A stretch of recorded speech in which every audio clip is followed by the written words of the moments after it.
સમાચાર રાજકોટથી, જ્યાં સોખડા ગામે મહિલા પર એસિડ એટેકની ઘટના બની છે। સ્ટીલની બરણીમાં એસિડ ભરી ઘરે જઈ રહી હતી મહિલા અને ત્યારે જ તેની પર એટેક થયો છે। એસિડ એટેકમાં મહિલા ઈજાગ્રસ્ત થતા સારવાર માટે લઈ જવામાં આવી તો પ્રકાશ સરવૈયા નામના યુવકે એસિડ એટેક કર્યો છે। કુવાડવા રોડ પર પોલીસે ફરિયાદ નોંધી તપાસ હાથ ધરી છે। સંવાદદાતા મોહિત ભટ્ટ ફોનલાઈન પર છે। મોહિત, એસિડ એટેકની ઘટના કેવી રીતે બની અને શું છે વધુ વિગતો?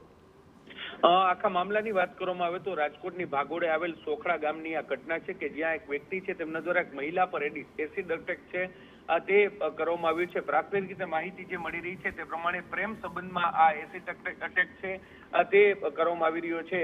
જે પ્રકાશ સરવૈયા છે તેમના નામના વ્યક્તિ છે તેમના દ્વારા જે ગઈકાલે જે આ મહિલા છે તેને એક સ્ટીલની બરણીમાં એસિડ ભરીને તે મહિલા પાસે પહોંચ્યો હતો અને તેને જે એસિડ છે તે છાંટ્યું હતું અને ત્યારબાદ મહિલા ગંભીર રીતે ઈજાગ્રસ્ત થતા તેને હાલ સારવાર અર્થે હોસ્પિટલમાં ખસેડવામાં આવ્યા છે। આ સમગ્ર મામલાને લઈને જે કુવાડવા રોડ પોલીસ છે તેમના દ્વારા જે ગુનો નોંધી અને આગળની કાર્યવાહી હાથ ધરવામાં આવી છે। પ્રેમ સંબંધને કારણે જ આ પ્રકારનો અટેક કરવામાં આવ્યો છે કે અન્ય કોઈ કારણ છે તે દિશામાં પણ પોલીસે તપાસ શરૂ કરી છે। આભાર મોહિત, સમગ્ર માહિતી બદલ।